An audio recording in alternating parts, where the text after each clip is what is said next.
Hello everyone and welcome to this week's Motor Trade Radio podcast. Powered by Motors, the driving force behind multi-site advertising.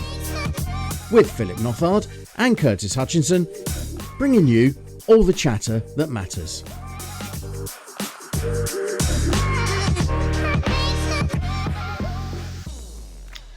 Well, the cold snap has started, Phil. That there will be dealers around the country, probably especially up your end of the country, scraping off ice and snow in some instances from cars on their forecourts. As the big chill sets in. It is, yeah. I think there was, and we'll get onto the shout outs in a bit, but I think the VRA summit this week, and it hit North Yorkshire, so I was a bit panicky as to what I was going to be waking up to on Wednesday morning of this week, and we did get a couple of no-shows due to the weather. And interesting, we've got some people coming out of London that got hit by a snow blizzard as well. So it did hit, but we also, you do hear about the people with the more up-to-date vehicles that were quite happily setting their heated seats and windscreen and steering wheel on before they left their house to get in there. Including your car. Including mine as well. Car. Yes, I did benefit that. Yes.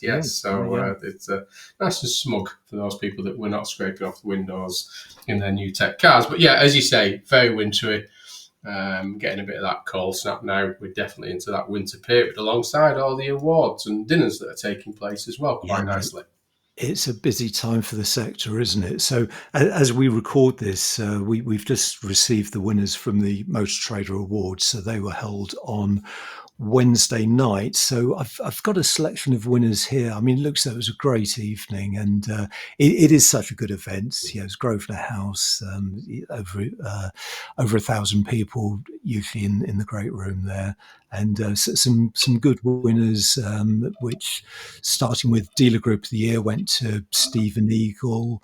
EV Retailer of the Year, Fords of Winsford Car Supermarket, Franchise Dealership Mantles Kia, Independent Garage of the Year was Soul Garage, and a couple of others, because they've really focused in on used car dealers this year. So Used Car Dealer Group of the Year was Granger Motor Group, and then Used Car Retailer up to 50 cars was Tame Car, up to 100 cars was MB Motors, and Used Car Retailer of the Year 100 plus Salt Marine Cars. And you've got a couple of the sort of personality awards, haven't you? Yeah. There was, there's a few in there, but the Outstanding Achievement Award that was sponsored by Solera Cap HPI went to Sue Robinson, who obviously everybody in the industry will know is the CEO of the NFDA, National Franchise Dealer Association. So congratulations there to Sue for winning the Outstanding Achievement Award. And then the Lifetime Achievement Award went to a friend of the podcast, in particular the family with John and Peter and David, if we remember back to that podcast, Curtis. This was back there when we did a triple head interview there. But it went to Michael Smythe, who is, as we all know, a legend within the industry, who's the chairman of Swansway Motor Group, and still very much involved with Swansway, even now in his 80s, I think, if I'm correct on that one, Curtis. But a very significant name within the sector there, winning the Lifetime Achievement Awards on Wednesday night. So a great achievement. Congratulations to everybody that was involved with that. Those highly commended, those runner-up, and the winners of all the other categories as well. So well done to everybody in that one. Yeah, definitely. And the next awards coming up are actually on Monday. So that's the Car Dealer Used Car Awards on the 24th of November, and that's at the Brewery in London. So good luck to all the finalists, anyone who's been shortlisted for an award there. And we'll do a roundup next weekend on some of the winners. We will do. And the other thing this week, as we just sort of touched on a little bit earlier, was the VRA, Vehicle Remarketing Association Annual Summit that took place on Wednesday day. Not the greatest, because it was caught up in a lot of traffic challenges with the weather and people leaving early to get to the Motor Trader Awards. But I can say we have secured next year the 26th of November. So make sure you get that in your diary, and everybody get there. Record turnout, Curtis. We had 226 register. I think we had about 180 actual managed to make it, so we're quite pleased with that. Everybody got fed, everybody had a great day, and some great insight shared as well. So it was a fantastic event, and we had quite a few friends of the podcast there, including Mr. Michael Dunn of Dunn Insights, Curtis, if you remember that interview. I do. I mean, that was a great conversation we had with Michael, and for the summits that you were hosting, you were actually beaming him in via satellite, weren't you? We were, yeah. I mean, it was initially planned that we'd have him quite early on in the morning because he was meant to be in Asia, and then found out sort of a week ago that he was actually going to be in California, which is a slightly different time zone. So he ended up getting up at 5 o'clock to join us at 6 a.m. his time, so he could jump on a live interview. But yeah, fantastic, and the feedback on that, and say we did. You check on your podcast feed because Curtis and I did have the pleasure of interviewing Michael, and John O'Hanlon. I was having a late chat with John last night, who great to see you, John, and yes, I am going away again this weekend. It's yet another holiday, so yeah, you can call me Judas Chalmers if you like. But he put in a couple of quotes from Michael that he said the favourite panellist was Michael Dunn, who delivered a couple of cracking lines. The new entrants are arriving like rolling earthquakes, followed by a tsunami. And on a potential JVs, the partners are sleeping in the same bed, but dreaming different dreams. Oh, I like it. The two quotes that John took away from Michael yesterday. So, yeah, a great event, great conversation, great. We had Duncan McPhee from Hendy's. We had other interviews, one-on-ones. We had Oliver Lau from Amoda JQ, and now Cherry as a fireside chat or UK interview. So, yeah, it was a great day. So thank a lot to everybody involved with that one. And there's been lots of interest in our recent OEM pod interviews with John Wakefield from Ion Auto UK, the new Chinese brand that's coming to the UK in Q2 next year, and David Cately from Suzuki. Now, both those interviews are in your podcast feed, so do check them out if you haven't listened to them yet. You're listening to all the chatter that matters on the Motor Trade Radio podcast. If you're a supplier and would like us to profile your business and reach our audience of dealer bosses, managers and decision makers on one of our dedicated supplier specials episodes, get in touch with Curtis and Philip at motortraderadio@yahoo.com. And companies already featured in our supplier specials include Prospecting Dynamics, iVendi, ETT, Generational, Jigcar, and CheckFix. So you can find them all in your podcast feed. And if you'd like us to profile your business, then just get in touch with Philip or myself. You're listening to the Motor Trade Radio podcast, powered by Motors. Headlines this week come from AM Car Dealer, Reuters and Auto Express, starting with the AM100. AM's annual review of the top performing franchise dealer groups was published during the week. So we'll take a look at some of the movers and some of the main trends. We have news of another car brand coming to the UK, or should I say returning to the UK, and they're looking to recruit dealers. US-owned Group 1 is to close 2 BMW and Mini dealerships as part of a strategic review, and this comes hot on the heels of it announcing its exit from JLR. In the second half, we'll have the latest year ends from Luscombe Motors, the Leeds-based Suzuki MG business, and Available Car, the family-owned car supermarket group based in Castle Donington. And we'll finish this week with Ford debuting used cars on Amazon in the US and pulling the plug on one of its most successful ever models. So as Curtis said there, we're heading over to AM, and this is for their annual AM100 report. And many of you do look and wait for that report to come out to see, who are the movers, the shakers within that AM100. This is a report that's been done with accountancy and advisory firm BDO. I mean, this is always a great report, and it's always well delivered. I quite like joining that webinar because they get the guests on, don't they? Have conversations generally about the market, and then it's a big showdown into the rundown of the AM100 as well at the end. But great one this year, isn't it?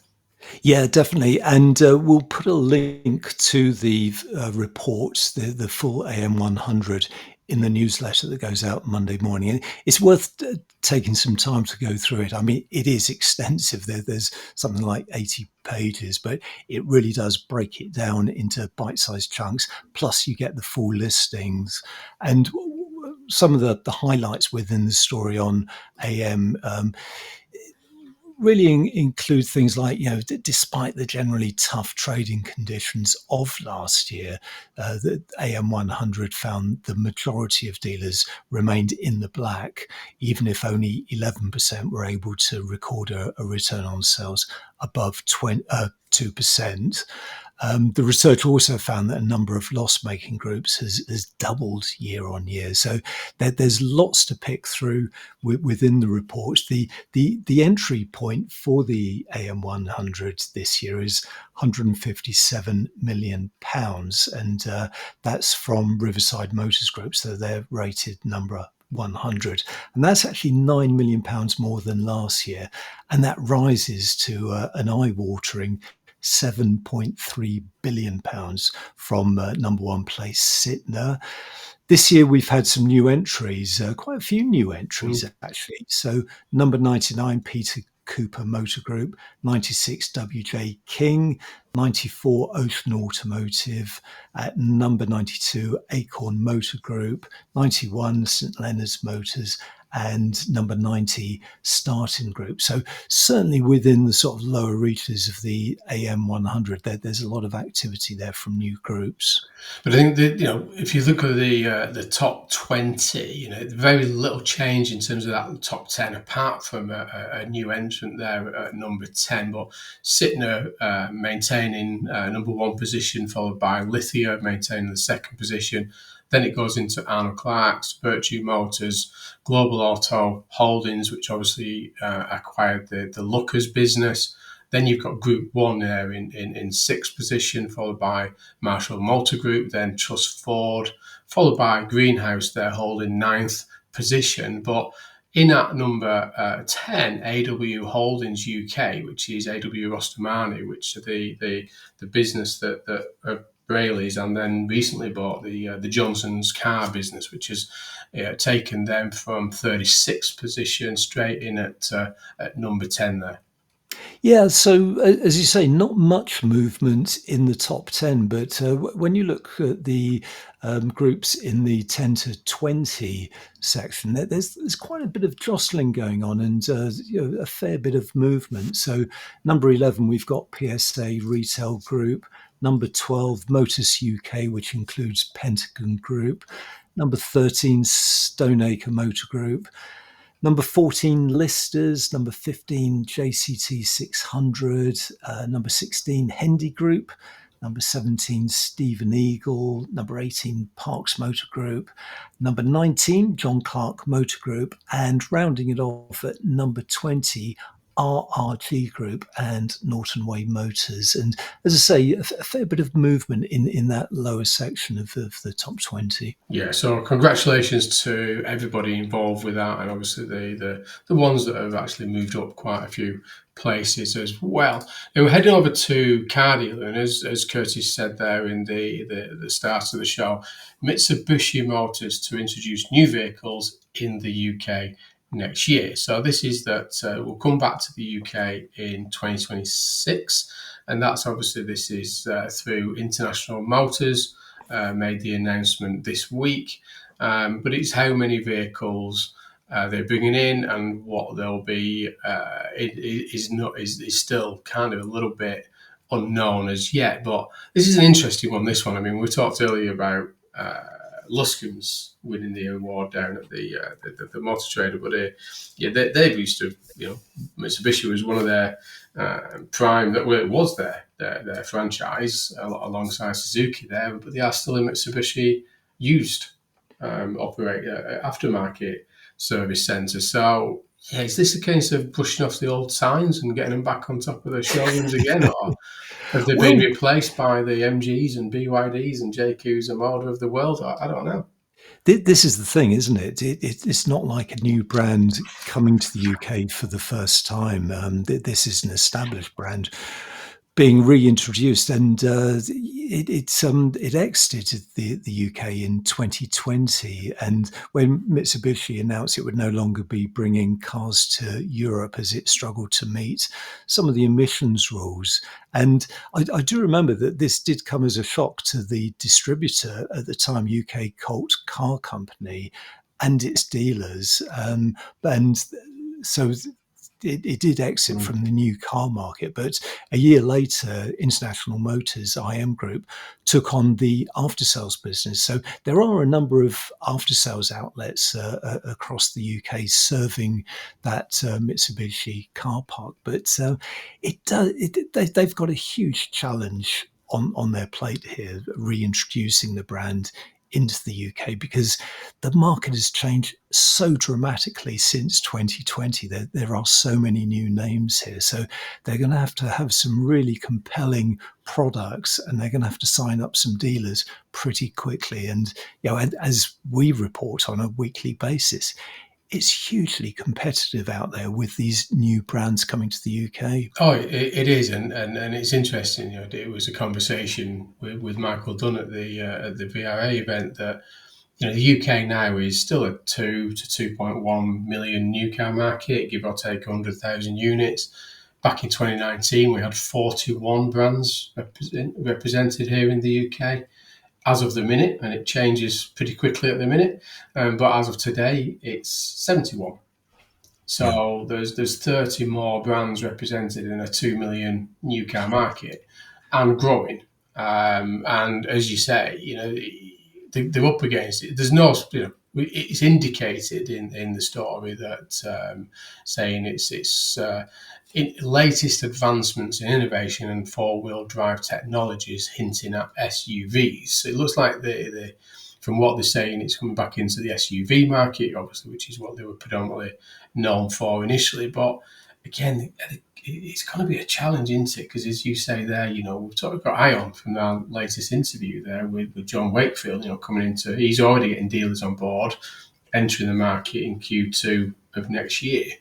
There are only so many dealers, and there's only so many dealers that want to change franchises and representation. So I don't know. It's going to be interesting to watch this one and how they do it. But at the end of the day, MG was successful because of the comfort of the brand that people knew, and Mitsubishi has had a very strong, recognisable brand here in the UK for a long time until they decided to exit. So I don't know. Debate is out there, I think. Yeah, I mean, it'd be fascinating to hear from some of the old Mitsubishi dealers. Will they be tempted to go back into the franchise? But they've moved on, haven't they? They've made investments in other brands, and are they going to look back? It's going to be intriguing to watch how Mitsubishi rolls out over the course of next year, and what its sales figures are like. Maybe in any interviews that we have coming up, we'll raise this as a question and get some views on their thoughts. But we'll head over to AM Online, and this is that Group want to close 2 BMW and Mini locations after a strategic review. Now, this territory, don't you? And it's question, obviously, because this is on the back of their announcement of the plans to exit JLR over the next couple of years, citing economic pressure. But this is, you wonder how much of this is this strategic overview of the business after the acquisitions. Yeah, it's a curious one, this, isn't it? Because it does follow the acquisition of Inchcape's retail outlets last year. So I think that was April last year, and it is reshuffling the pack. It is reviewing its network and where it wants to be and which brands it wants to represent. But the thing that really strikes me is that within this story, so there's two sites, BMW Stansted and BMW Hindhead, both of which sell BMW and Mini. Now, I know the BMW Hindhead site, and it's located near Haslemere, just outside of Guildford in Surrey. And if you can't sell BMWs and Minis successfully in that area, then it kind of questions what you're doing, because that's the prime sort of target audience of those particular brands. So I was quite surprised when I saw this story and that they were pulling out. They're actually closing both sites at the end of December this year. And as you say, that's part of this strategic review of its UK operations. Yeah, it'd be. I suppose it's one to watch to see whether anybody in the area does take on those franchises within the brand, or is it just that they're accepting that territory entirely, which we don't know because it's not really cited. Because there is, like you say, it's a closure with redundancies, isn't it, on this one? So one that we'll keep a close eye on as a Group One do their strategic review of their businesses here in the UK market. We'll be back with the rest of the week's headlines after the break. You're listening to all the chatter that matters on Motor Trade Radio. Powered by Motors, the driving force behind multi-site advertising. This is your weekly one-stop shop for all the biggest car retailing headlines from across the media, available on demand, wherever you are on your podcast feed. So heading over to Car Dealer for the next story, and the headline there is family-run dealer group Luscombe Motors signs off record trading year. So this is the year ends for Luscombe Motors, who, as a business, they really do punch above their weight because they operate from a single site. They've represented Suzuki for many, many years. And in more recent years, they've added MG, and as you said previously, they do after sales for Mitsubishi. So these accounts are for the year ending 31st of May 2025, and they show the business finished the year with an uplift in turnover and quite a significant boost to pre-tax profits. So revenue for the 12 months came in at 64.7 million, up from 63.9 million the previous year. But those pre-tax profits more than doubled from 1.1 million to 2.6 million, with operating profits up from 1.2 million to 2.4 million.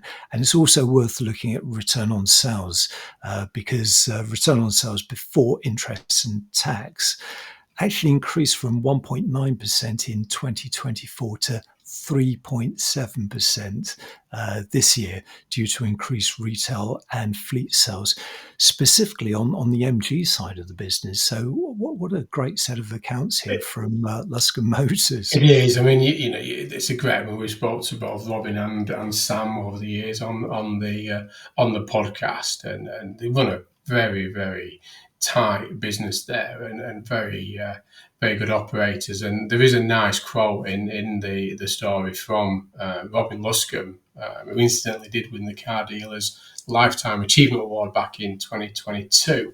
But he goes on to say that it goes to prove you don't need a market area and a number of sites to operate successfully, but tight control, nimble management, and decision making, and a superbly motivated team can massively outperform the bigger groups. So really making a point there that you don't need to be a big geographically territory sort of dealer group to make these kind of returns. That if you put the right controls in, have the right team, the right focus, you can get that control back.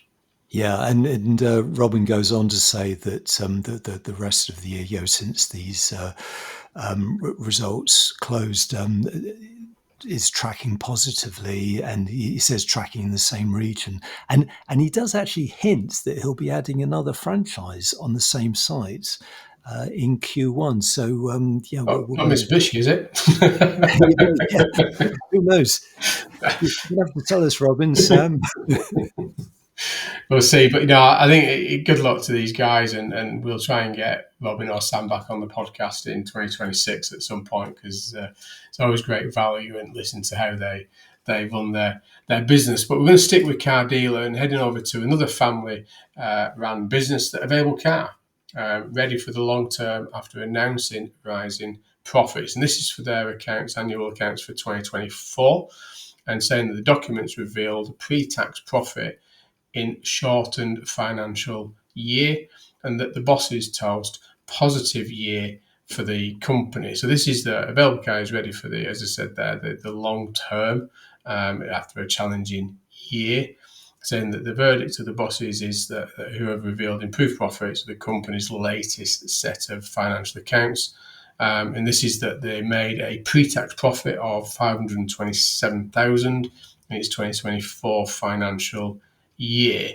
But it does come, sort of a shortened accounting period, meaning that the figure is only covered the 6-month window to December of last year there. So reasonably good results there from Available Car.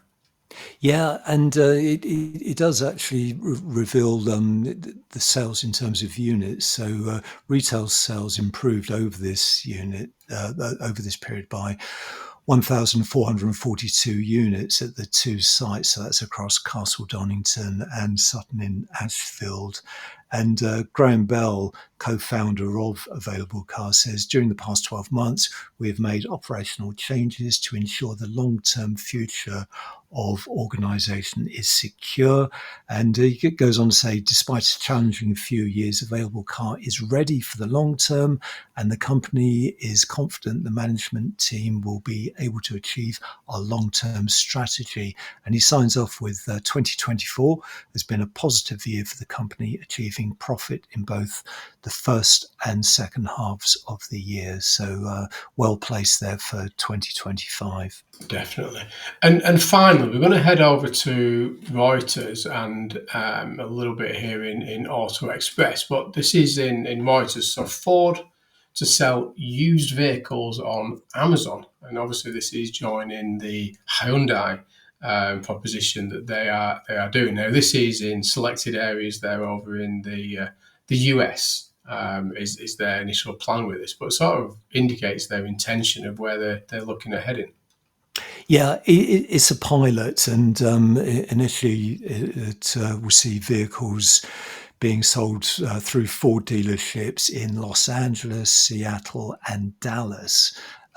Their certified, pre-owned, approved used cars will be featured on the Amazon website. So it's a toe in the water, see how it operates in the US, and who knows where this could go, because if it is successful, they will look at Europe, they will look at the UK.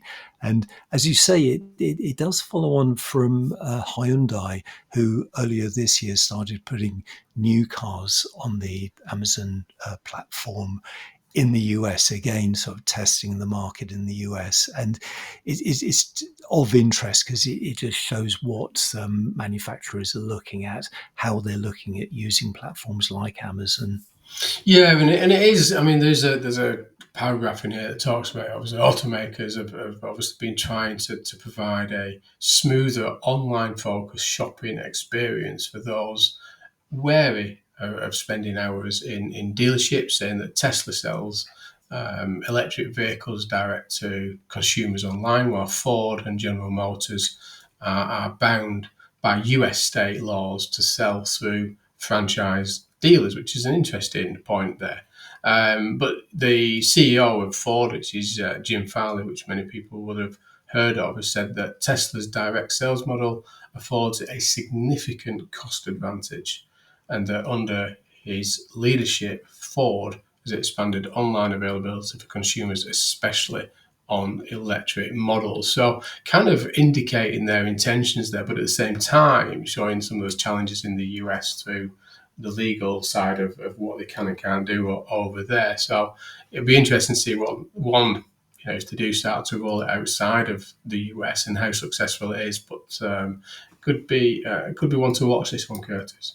Yeah, and we'll finish off this week with another Ford story, and this is about the Ford Focus, which actually ended production last week after 27 years. So the Ford Focus was launched in 1998, and I do remember my early days in automotive. Yeah. I remember seeing it being unveiled at the Geneva Motor Show that year, and then being launched in the UK in 98, and I certainly went to the press launch of that because at the time I was actually working on a fleet publication, so the Focus was a major launch into that market, and as indeed the retail sector as well, because it was the long-mooted Escort replacement, and it pretty much did for that sector what the Mondeo had already done for the upper medium sector. So bit of an end of an era here, isn't it? Yeah, I mean, there's probably people listening to us this morning saying that I didn't know it was still made.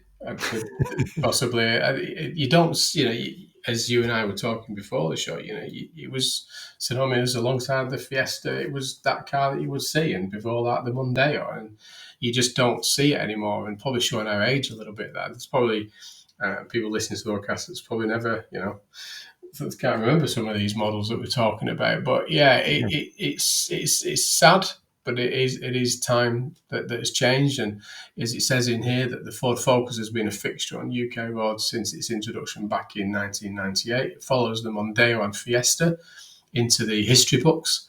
Ford announced the decision back in 2022.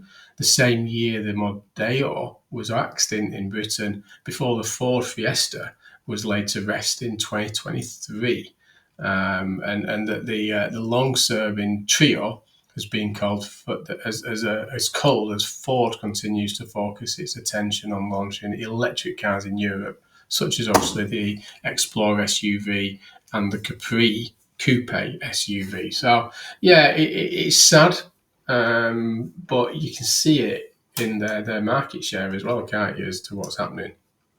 Yeah, you're absolutely right, because this piece in Auto Express does actually point out that the Focus was one of the top selling cars in the UK for many years. But if you look at Ford now, whilst it was the best selling brand in the UK probably less than a decade ago, it has dropped to actually the 5th place by the end of last year, 2024. So trailing the likes of Volkswagen, BMW, Audi and Kia. So it is showing where the market has moved on to, and Ford's position within it. But definitely the end of an era.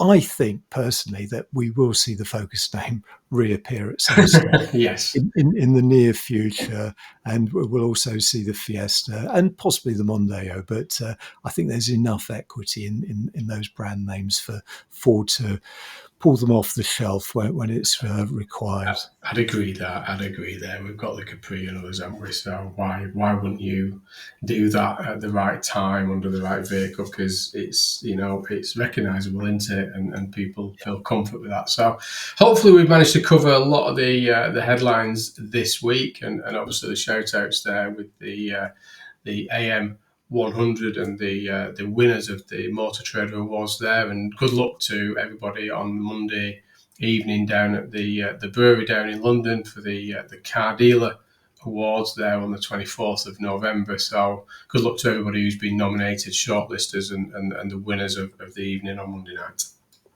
But that's all for now. So many thanks for joining us on the Motor Trade Radio podcast. Until next week, it's goodbye from me. And it's goodbye from him.